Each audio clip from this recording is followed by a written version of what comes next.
Bonjour à tous. Aujourd'hui, je voulais vous parler d'une nouvelle technique, d'une autre technique qui consiste à faire du C2C, donc corner to corner, mais en ce qu'on appelle en join as you go, c'est-à-dire non pas en partant du bas et en travaillant en diagonale comme on le fait de manière, on va dire, classique, mais en travaillant par bloc. Donc là, par exemple, on fait tout ce bloc-là, et ensuite on va attacher ce petit triangle, et ensuite ce petit triangle-là, et une fois qu'on a fait ça, on peut faire par exemple une grande bande ici, etc. etc. Donc ça permet de travailler couleur par couleur, d'éviter d'avoir toutes ces petites bobines, d'avoir nos fils qui se mélangent, qui se tirent, et de devoir tout sortir aussi sur son plan de travail. Là, l'avantage, c'est que du coup, on peut se dire, bon ben voilà, là je vais travailler sur ce petit bloc, j'ai juste à prendre ma petite pelote de gris, et une fois que c'est fait, je repose mon ouvrage et je peux faire autre chose. Donc on n'a pas besoin de tout sortir et de faire des énormes rangs. Donc c'est aussi très satisfaisant de travailler comme ça, parce que ça permet de voir le motif se construire au fur et à mesure. Bien évidemment, ça suppose d'avoir un motif avec des formes, on va dire quand même plus ou moins géométriques. C'est sûr que si vous voulez faire un dessin avec beaucoup de détails, c'est là où ça va commencer à devenir compliqué. Il n'y a pas beaucoup d'intérêt du coup à faire cette méthode-là. Mais vous pouvez, pourquoi pas, commencer à faire le fond d'une certaine technique et reprendre l'autre technique ensuite pour une petite partie. C'est tout à fait faisable. La seule chose que je voulais, et vous le verrez de toute façon après, que je voulais vous dire, c'est qu'il ne s'agit pas de créer toutes les formes et ensuite de les assembler comme on pourrait faire avec des granits. Là, l'idée, c'est vraiment de construire le bloc directement sur l'autre partie, et donc on fait les jonctions également au fur et à mesure. Donc il n'y a pas de couture additionnelle à faire. Ça, c'est assez important parce que l'idée, c'est quand même qu'on gagne du temps, et la partie couture, en général, c'est pas la partie la plus fun. Du coup, je vais vous montrer sur l'ouvrage que je suis en train de faire actuellement. Donc là, j'ai tout un tas. Et je vais faire ici un triangle gris qui va donc venir se positionner ici. Voilà. Du coup, moi j'ai compté, alors je suis désolée sur la vidéo, le rouge il est un peu flash, mais on va faire avec. Du coup, moi j'ai compté, en fait j'ai besoin de 8, dans ma diagonale je vais avoir 8 rangs, 8 carrés, donc j'en ai 1, 2, 3, 4, 5, 6, 7, 8, et donc en fait il va partir de là, il va s'attacher ici, et du coup en fait en ligne droite il va venir ici. On pourrait commencer de là. Honnêtement, c'est plus simple de commencer sur des diagonales. Donc, c'est ce que je vais vous montrer ici. Donc, j'ai mis mon petit marqueur que je vais enlever. Voilà. Alors, ce qui est important, c'est de regarder le sens du carré du dessous. Là où on va venir accrocher notre carré. Donc là, on voit que mon carré est fait dans ce sens-là. Comme vous le savez, en C2C, je vais vous le remontrer peut-être sur une autre couleur. Voilà. On a soit des carrés qui partent dans ce sens-là, soit des carrés qui partent dans ce sens-là. Ce qui est très important dans la méthode, c'est quasiment à peu près la seule chose à faire attention, c'est quand on repart sur un autre bloc, on doit faire attention à repartir dans le sens inverse de celui qui est en dessous pour toujours avoir cet effet de motif, et c'est ce qui fait que ça fonctionne aussi, c'est qu'on peut s'attacher du coup au carré d'après. Donc il faut toujours faire attention, si on a un carré qui part comme ça, il faut que celui du dessus parte comme ça. Donc là c'est notre cas. Du coup, 1, 2, 3, 4, 5, 6, 7, 8, pardonnez-moi. Du coup, ici, je suis comme ça. Donc là, je vais devoir faire des brides pour qu'elles soient dans ce sens-là. Donc, je vais aller m'accrocher dans mon coin.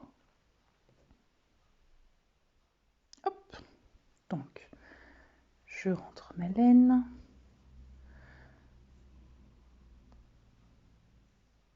Je fais ma première maille.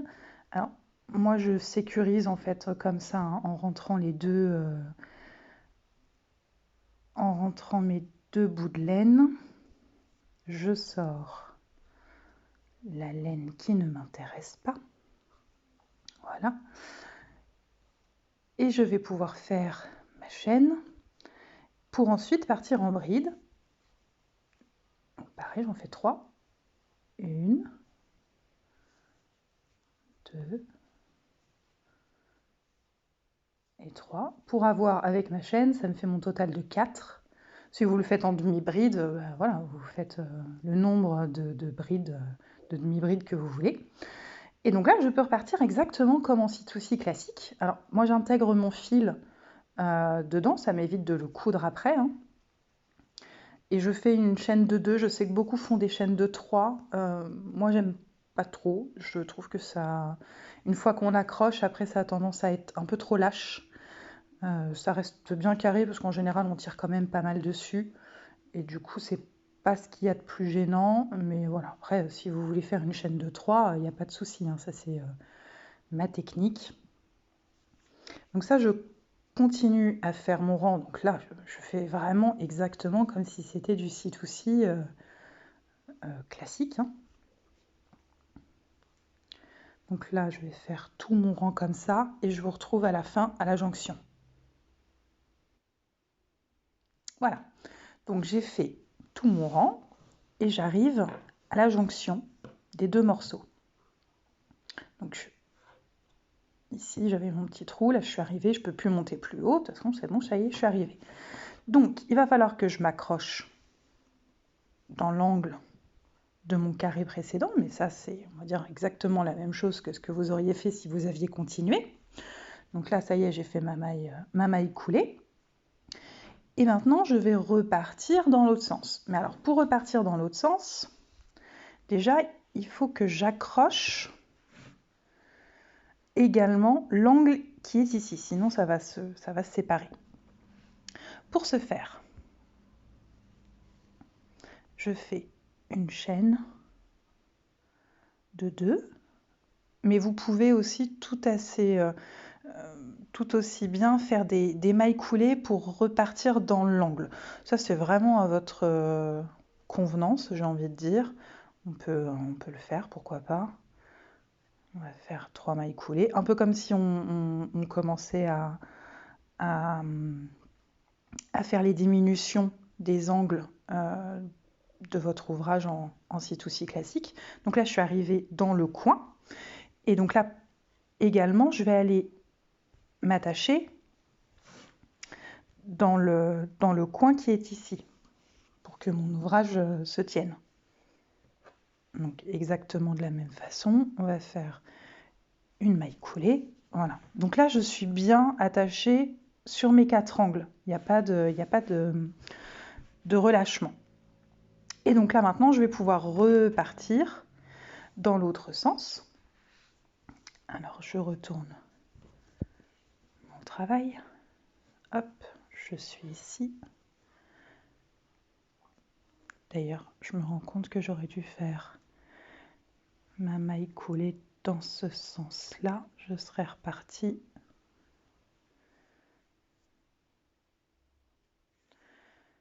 du bon endroit. Hop.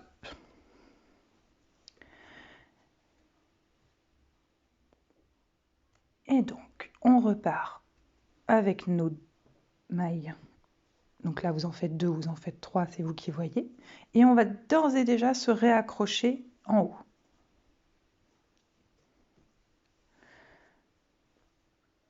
Donc je suis là, j'ai fait mes 2 mailles en l'air, 3 mailles en l'air, et normalement vous repartez.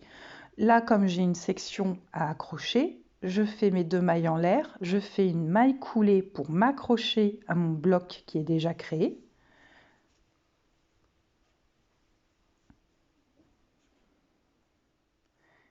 Et là, maintenant, je peux partir en bride. Alors, quand on est dans des angles comme ça, c'est pas la partie la plus simple, hein, je vous l'accorde.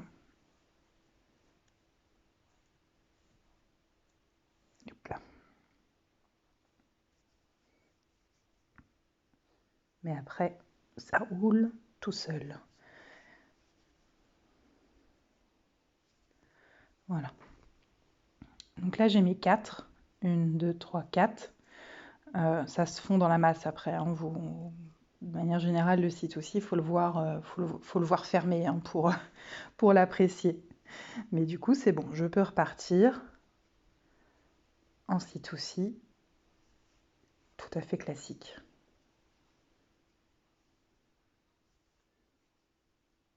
Je fais mes 4, ma chaîne plus mes 3 brides, et j'accroche.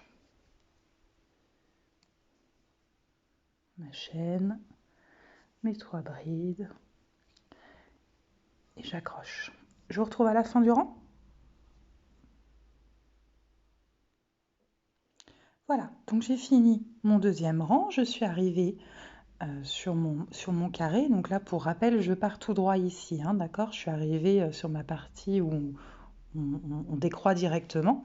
Du coup, là, on va retourner l'ouvrage, on va faire des mailles coulées tout le long pour arriver jusqu'au bout de mon carré, ce qui va me permettre ensuite de pouvoir repartir dans l'autre sens. Donc là, on retrouve la technique ci-to-ci exactement comme vous feriez si vous étiez arrivé, pardon, dans l'angle de votre ouvrage.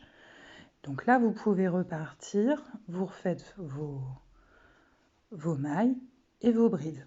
Je vous retrouve à la fin du rang pour vous montrer une deuxième fois comment on fait lorsqu'on arrive dans un angle et que vous devez vous accrocher à un bloc qui est déjà fait.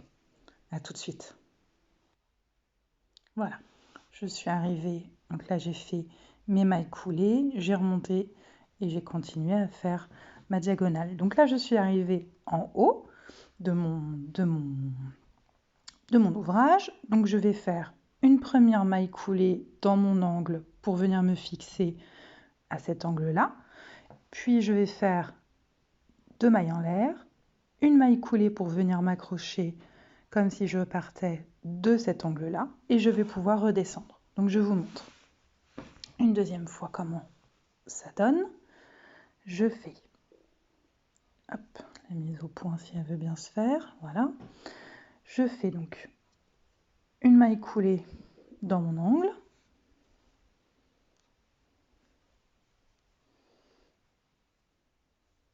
deux mailles en l'air,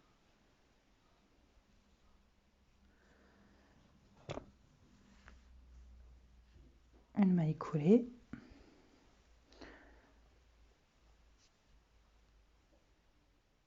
une maille coulée,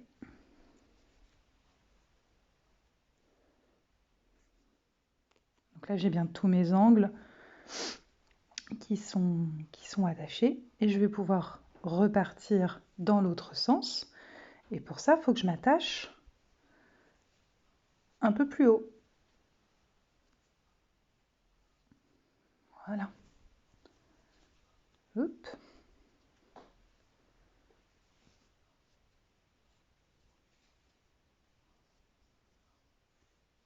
Voilà. Et donc là, ça y est, je peux repartir dans l'autre sens. Je ne sais pas pourquoi j'ai fait une maille. On part directement en bride. Voilà.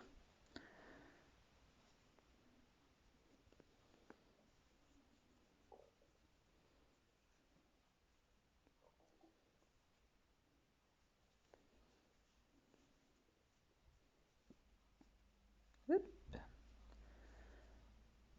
Donc le travail dans les angles, c'est vraiment la partie la plus délicate. Une fois que vous maîtrisez ça, accrocher sur un bord plat, accrocher sur un bord même en longueur, ça n'a absolument rien de sorcier. Je pourrais essayer justement de vous montrer sur une autre partie plus simple.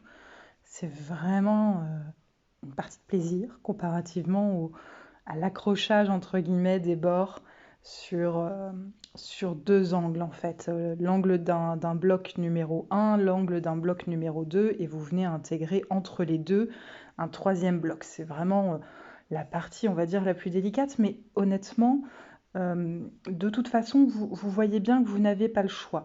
Il faut que vous vous disiez, qu'est-ce que j'aurais fait si j'avais été sur du site aussi classique? je serai montée, j'aurai fait ma chaîne et je serai ensuite repartie en bride. Et vous voyez bien que si vous faites juste votre chaîne, votre ouvrage, il n'est pas scellé sur l'autre bord. Il va se balader, vous allez avoir un trou, il n'est pas accroché. Donc vous voyez bien que de toute façon, il faut que vous vous accrochiez à un moment donné. Et en fitoussi, on s'accroche forcément aux angles des carrés. Donc vous n'avez pas 36 000 solutions. Vous vous accrochez, vous faites une maille coulée sur l'un des coins du carré pour justement pouvoir accrocher votre carré précédent ou votre bride. Donc en fait, en le faisant, c'est assez instinctif. Il n'y a pas de vraies règles en Join as you go, c'est vraiment du feeling. Vous pouvez faire les morceaux que vous... D'ailleurs, je parle, et je me rends compte que j'ai fait un carré de trop. Du coup, voilà, c'est vraiment du feeling. Il faut... vous partez de la couleur qui vous plaît, vous partez du morceau que vous avez envie de faire à ce moment-là qui va aller s'attacher à tel endroit de votre projet. Vous regardez par où vous pouvez commencer. La seule chose à bien retenir, c'est dans quel sens vous allez devoir faire vos carrés. Est-ce que c'est avec des brides qui vont sur le côté ou est-ce que ce sont avec des brides qui descendent comme là? Une fois que vous êtes bien parti, que votre premier carré il est bien placé, après c'est exactement voilà, comme vous feriez habituellement. Vous faites en fonction de la forme qui vous est demandée ou que vous avez besoin de faire des diminutions parce que vous avez besoin d'un bord droit, comme c'est le cas par exemple ici.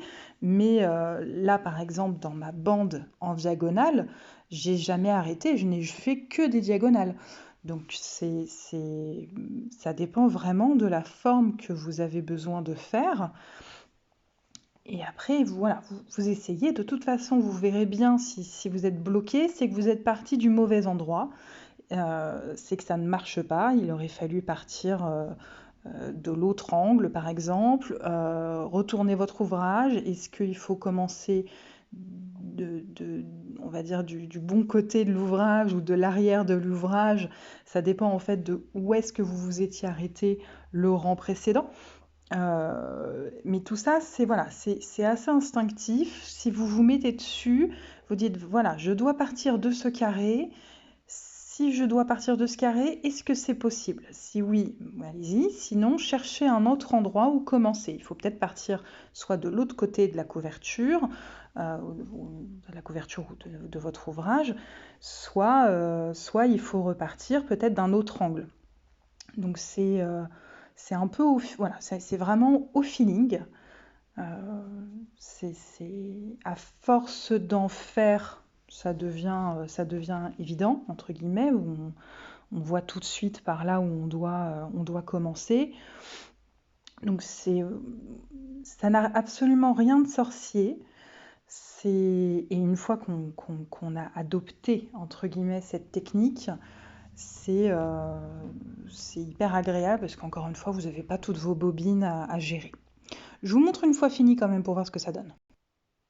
Voilà. Donc du coup, j'ai fini mon deuxième triangle que j'ai venu du coup fixer et sur le triangle blanc qui était déjà fait et sur ma bordure rouge qui était déjà faite. Donc là, du coup, c'est bon. On a nos petits carrés qui vont bien. Ici, bon, j'ai des mailles coulées mais qui se fondent après derrière parce que je vais continuer. Donc là, par exemple, maintenant, on pourrait venir accrocher une autre bande dans ce sens-là, par exemple. Voilà, ou repartir sur une bande dans l'autre sens d'une autre couleur. Là, après, ça va dépendre de votre motif. Voilà, et ben, j'espère que ça vous aura aidé et que vous allez pouvoir effectivement tester cette autre méthode que je trouve personnellement hyper pratique. À bientôt!